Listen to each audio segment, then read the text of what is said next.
Second episode, titled Ten of Swords, opens with Gifford Mayfair chatting with a Mayfair relative on the phone while she reads tarot cards.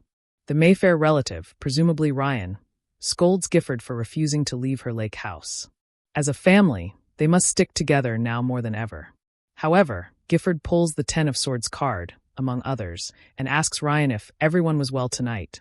Has anything happened? Ryan doesn't understand. Gifford reveals that something bad is on the horizon. The cards have shown this repeatedly. Regardless, Gifford wants no part in the inevitable doom coming for the Mayfairs. Meanwhile, Rowan washes her clothing after drowning the corpse of Lucy Mayfair. She grabs a jug of milk for Lasher and descends the basement stairs. Unfortunately, Lasher is MIA. The first indication was a weakening of Rowan's powers. Lark calls Rowan to reveal the test results for Lasher's blood sample. He ran into quite the anomaly. In fact, it came back as non-human. Naturally, Lark brushes this off, assuming it's an error. Rowan begs him to keep testing it. She can't tell him why she needs this, though. Next, Lasher breaks into Gifford's home to change clothes. He spies her out on the deck. Lasher joins her, and the two bond instantly. Gifford offers him a drink. This builds to sexy time because, let's face it, a Mayfair legally cannot resist Lasher. Afterward, Lasher indulges in post-coital milk consumption. Unfortunately, Gifford cries out before dying on the couch. He literally **ked her to death. Later, Courland, Harry Hamlin, dodges the masked spirits in the corridor, the ones whispering the names of fallen Mayfair witches, and ducks into another room with a gramophone. He sees his father, Julian, sitting at a table while reading. He orders Courland to grab him a plate of food. It looks less than appetizing. Meanwhile, Rowan and Jojo stare at Courland while he's encased in stone. Jojo isn't exactly fine with Rowan bringing Courland back, but she understands that Rowan needs him. Of course, Courland could betray them. He made a deal with Lasher. That said, Rowan must know where Lasher is. If anyone knew why Lasher was corporeal or his whereabouts, it would be Courland. After this, Rowan and Jojo have cake. Jojo expresses her excitement about Rowan staying in New Orleans. And of course, about Rowan taking up the head of neurosurgery position at Mayfair Medical. Then, Jojo gets the call about Gifford. At Gifford's house, Jojo chats with Ryan while Rowan examines Gifford. Rowan touches Gifford's hand to study the deceased's condition when she died. However, the coroner shoos her away. With a wave of her hand, Rowan turns on a lamp. She realizes Lasher's here. Or was. She talks to him. Outside in the woods, Rowan finally reunites with Lasher. He orders her to close her eyes while addressing him. Lasher confirms that the college girl Rowan disposed of was Lucy Mayfair. Rowan tries to persuade him to come home. She loves him. Lasher corrects her, claiming she doesn't love him like that. Lasher refuses to accompany her and insists she merely wants to control him. He whirls around to leave. Rowan uses her powers to set a tree on fire. She drops the loving mother facade, declaring that someone has to control him. After all, he's killing people. Rowan tries to trip him up felling trees with her abilities, all made possible by Lasher. She yells that he was never her child. Lasher escapes because, at 5 days old, he joined the varsity track team in high school. He's a runner at heart. Rowan tries to feel for Lasher while driving home. We see him hiding in an undisclosed, abandoned space, nursing a nasty gash on his hand. The following day, Sip chats with Arjuna. Arjuna gives him a trust tablet, which he plans to use on Moira. Arjuna warns that he can only use Moira as an asset once due to the nature of the tab. She also tries to return Sip's Bible. However, he urges her to keep it. In case Albrecht changes his mind and erases Sip's memories.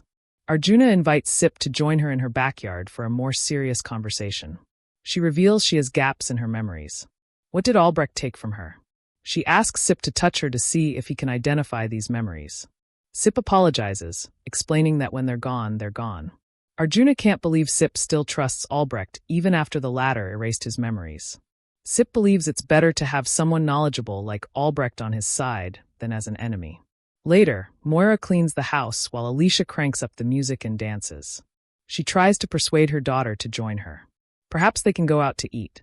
Moira simply wants to have an honest conversation with her mother. However, Alicia increases the volume of the music. She doesn't trust Moira not to root around in her head. Fed up with her mom's behavior, Moira leaves. Sip follows Moira when he sees her drive away. Then, in Julian's house of horrors, Courland serves his father a plate stacked with food. Julian proceeds to insult Courland. He admits he wondered for a time if Courland was even his biological son. However, Julian also admits that Courland has held up his end of the bargain. He did his share. Now, it's time for Courland to step aside and let those superior to him carry out the great work. Courland begs his father to let him help. Julian shoves his plate, demanding Courland fill it up again. He takes the plate to the buffet spread, noticing it's picked clean of food. So Courland grabs a knife and cuts off his own arm, serving it to Daddy Dearest on a platter. Yum. Julian digs in as he rattles on about the mighty inheriting the earth, not the meek. Elsewhere, Lasher finds spoiled milk in a trash bin behind a restaurant. A young man confronts him and moves to call the authorities. Hey, Lasher doesn't care about an expiration date. Milk is milk. Meanwhile, Rowan flips through a Mayfair family album, examining a photo of Lucy at her graduation. Millie materializes to scold Rowan about turning the family upside down. She ruined them.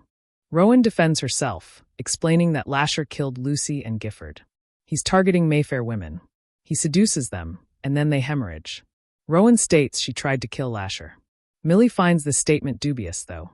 After all, Rowan is the 13th witch and benefits significantly from Lasher's existence.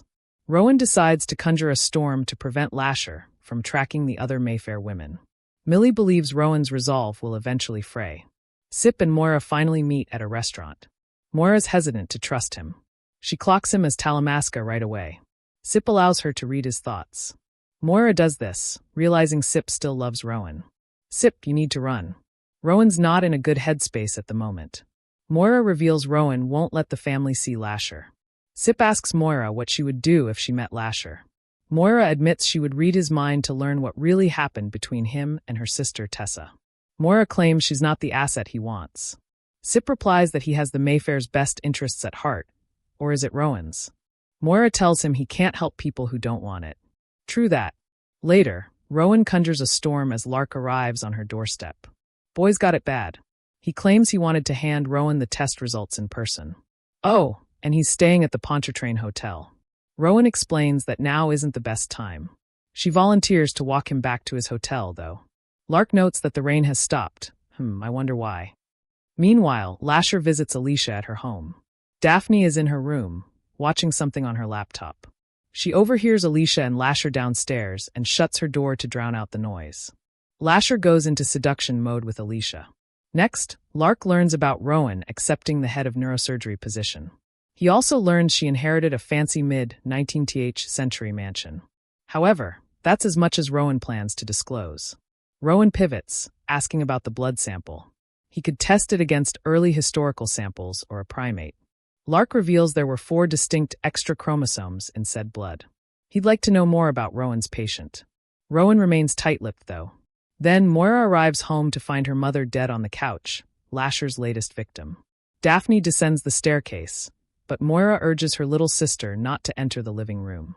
At the same time, Lark offers to research forensic anthropology journals for any mention of the chromosomal abnormalities in Lasher's blood sample. Rowan is grateful for the help. Lark invites her up to his hotel room. He urges her to come clean if she's in trouble. Rowan explains that joining this new world with her long-lost family has brought about some self-discovery, explanations for her unique traits. It all makes sense now. As Rowan considers heading up to her ex-boyfriend's hotel room, Jojo calls to reveal that Alicia is dead. Rowan confirms that Lasher is behind this. She vows to take care of him. Jojo informs Rowan about Sip's presence at Alicia's house. Apparently, Moira called him. Rowan asks Lark if they can hang out later. Family thing. Meanwhile, Sip touches Alicia's arm to determine the events leading to her death. Sure enough, he sees Lasher. He turns to Moira, confirming as such. Elsewhere, Rowan releases Courland from his stone prison. Courland was shining Julian's shoes. He's not a fan of his son's servant leaving him. In the real world, Rowan demands to know why Lasher has a body and his objective. She also asks about the pages ripped out of Marguerite's diary and Catherine's notebooks. They conveniently happen to be entries about Lasher. Did Courland remove them? What did they say? Courland claims ignorance. Rowan realizes he truly doesn't know anything. Courland admits he's terrible, but he was a pawn like Rowan. Rowan decides to make Courland work for her. She orders him to gather the whole family at the house for a party. They always come when he calls. After this, we see Julian in his house of horrors, bits of food scattered about, as he looks upward and says Rowan's name.